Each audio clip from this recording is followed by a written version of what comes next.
الحمد لله الذي مكرمنا وإياكم بأن جعلنا من أمة سيدنا محمد. بشرى لنا معشر الإسلام، إن لنا من العناية ركنا غير منهدم.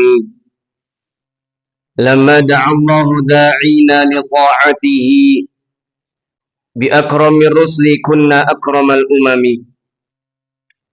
أحمده وأشهد أن لا إله إلا الله وحده لا شريك له،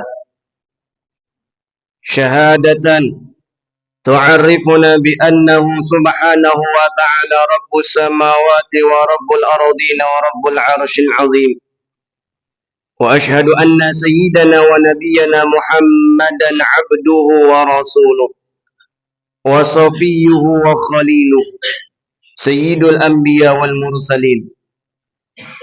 اللهم صل وسلم وبارك وكرم وعظم على سيد المخلوقين سيدنا ومولانا محمد وعلى آله وصحبه أجمعين. أما بعد، فيا معاشر المسلمين، أوصيكم ونفسي بتقوى الله، فقد فاز المتقون. فقال تعالى: يا أيها الذين آمنوا اتقوا الله وكونوا مع الصادقين. Ma'asyiral muslimin yang dimuliakan Allah Subhanahu wa taala. Di hari ini kita bersyukur kepada Allah Subhanahu wa taala atas limpahan nikmat yang begitu luar biasa, yang dimana Allah selalu memberikan kepada kita semua tentang apapun yang kita butuhkan di dalam kehidupan kita di dunia ini. Yang dimana kita menyadari bahwasanya diri kita terkadang jatuh ke dalam kemaksiatan, terkadang jatuh ke dalam hal keburukan, terkadang jatuh kepada hal-hal yang dimana Allah Subhanahu wa taala tidak menyukai daripada hal tersebut. Namun ketahuilah sejatinya Allah Subhanahu wa taala tidak langsung semata-mata mencabut daripada pemberian itu kepada kita semua. Yang dimana artinya Allah Subhanahu wa taala menginginkan dengan nikmat tersebut kita semuanya bersadar akan diri kita, bahwasanya betapa kita rendahnya di sisi Allah Subhanahu wa taala dan betapa agungnya Allah Subhanahu wa taala. Maka dengan pujian tersebut kita semua berharap kepada Allah Subhanahu wa taala agar senantiasa keburukan yang ada di dalam diri kita, di dalam perbuatan kita, di dalam ucapan kita, senantiasa selalu mendapatkan ampunan dari Allah Subhanahu wa taala, dan kita semua selalu dijadikan oleh Allah sebagai hamba yang pandai bersyukur atas nikmatnya Allah Subhanahu wa taala. Amin ya rabbal alamin. Kaum muslimin yang dimuliakan Allah Subhanahu wa taala, Allah taala mengatakan di dalam Al-Qur'an surah Ghafir ayat 60, di mana Allah Subhanahu wa taala menyeru kita semuanya, wa qala rabbukum ud'uni astajib lakum. Wahai hamba-hambaku, wahai makhluk-makhlukku, wahai umat manusia, mintalah kepadaku, berdoalah kepadaku, memohonlah kepadaku, aku akan mengabulkan, aku akan menjawab daripada apa yang kau minta kepadaku. Di dalam ayat ini Allah Subhanahu wa taala mengajarkan kepada kita semuanya bahwasanya di dunia kita, di dalam kehidupan kita ini, bukan hanya kita bergerak, bukan hanya kita berjalan untuk mencari ma'isyah, kebutuhan kita di dunia ini, namun Allah Subhanahu wa taala ajarkan untuk kita semua bagaimana memiliki hubungan baik dengan Allah Subhanahu wa taala, memiliki komunikasi yang baik dengan Allah Subhanahu wa taala, dengan keadaan kita yang selalu meminta kepada Allah Subhanahu wa taala. Kita belajar dari kisah Qarun. yang dimana Allah Subhanahu wa ta'ala membuka seluruh kekayaan, kemewahan yang ada di muka bumi ini dan diberikan kepada Qarun. Namun apa yang terjadi wahai ikhwan, wahai kaum muslimin, ketika kekayaan tersebut diberikan kepada Qarun, nyatanya Qarun enggan untuk memohon kepada Allah, untuk berdoa kepada Allah, untuk meminta kepada Allah, seraya mengatakan, kekayaanku yang aku miliki, hartaku yang aku miliki, ini semua berasal daripada kerja kerasku, daripada ilmuku. Maka dalam hal ini kita semuanya harus menyadari bahwasanya kekayaan, harta, jabatan atau apapun daripada bagian dunia ini adalah pemberiannya Allah Subhanahu wa ta'ala, dan Allah berhak untuk mengambil daripada pemberian tersebut.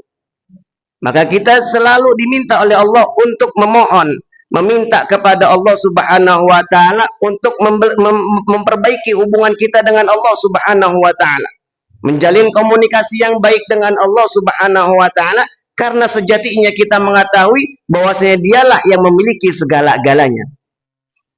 Maka dengan hal ini, jadilah kita semua hamba yang pandai di dalam mengambil waktu untuk berdoa kepada Allah Subhanahu wa ta'ala. Sebagaimana kita melihat banyak manusia di malam hari mereka tertidur lelap. Sebagian daripada mereka bangun untuk mengerjakan sholat subuh. Sebagian mereka mengerjakan sholat sunnah tahajud. Sebagian mereka berzikir kepada Allah Subhanahu wa ta'ala. Namun jadikan di waktu-waktu tersebut, waktu yang dimana banyak manusia tertidur, banyak manusia yang tidak memohon kepada Allah Subhanahu wa ta'ala, sebagai waktu yang kita ambil untuk memohon kepada Allah Subhanahu wa ta'ala. Begitu juga waktu-waktu yang lain ketika manusia banyak lalai daripada kehidupan dunianya. Di pagi hari banyak manusia semua berangkat untuk mencari nafkah, namun enggan lisannya untuk berzikir kepada Allah Subhanahu wa ta'ala, untuk memasang niat-niat baik di dalam hatinya. Begitu juga di waktu ini, di waktu zuhur, di waktu Jumat, berapa banyak manusia yang lupa kepada Allah Subhanahu wa ta'ala. Mereka tidak mau berdoa kepada Allah. Begitu juga di waktu asar, betapa banyak orang yang pulang daripada pekerjaannya, daripada tempat dia bekerja, yang dimana mereka tidak mau berdoa, memohon kepada Allah Subhanahu wa ta'ala. Mereka tidak mau menyebut daripada namanya Allah Subhanahu wa ta'ala. Maka jadikan waktu-waktu tersebut untuk kita ambil, meraih daripada komunikasi yang indah dengan Allah Subhanahu wa ta'ala. Karena sejatinya Allah Subhanahu wa ta'ala memiliki sifat pencemburu, wahai ikhwan semua. Yang dimana Allah Subhanahu wa ta'ala cemburu bila mana seorang hamba datang kepada makhluknya namun tidak datang kepadanya. Allah Subhanahu wa ta'ala cemburu bila mana ada seorang hamba yang selalu mengadu kepada makhluknya namun tidak mau mengadu kepadanya. Allah Subhanahu wa ta'ala cemburu bila mana ada seorang hamba yang mendatangi hal-hal perbuatan atau mengerjakan apapun itu yang dimana Allah Subhanahu wa ta'ala tidak menginginkan atau tidak menyukai daripada hal tersebut.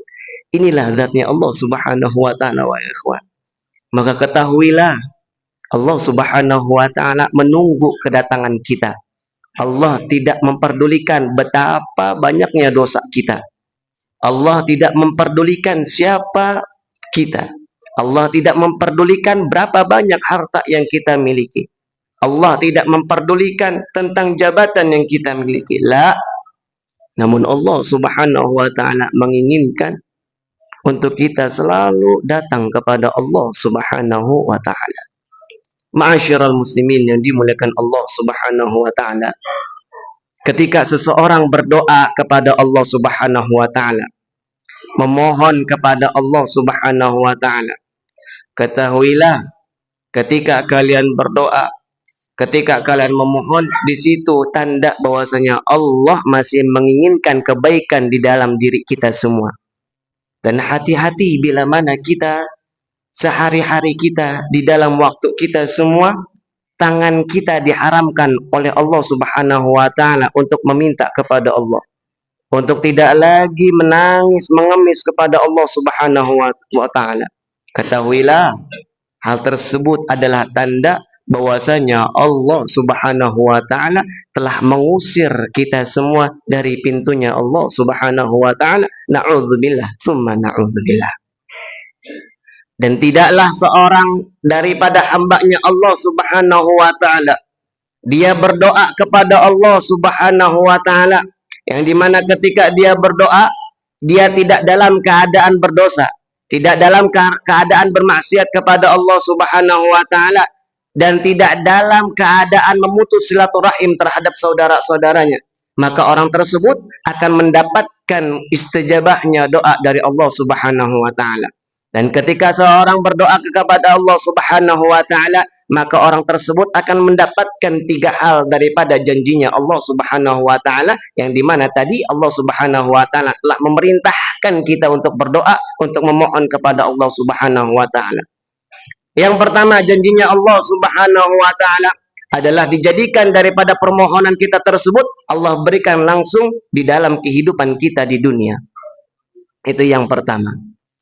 Dan yang kedua, ketika kita berdoa kepada Allah, bahwasanya kita mesti mengetahui ada keadaan, ada kalanya kita semua ketika berdoa, doa tersebut tidak langsung dikabulkan oleh Allah Subhanahu wa taala.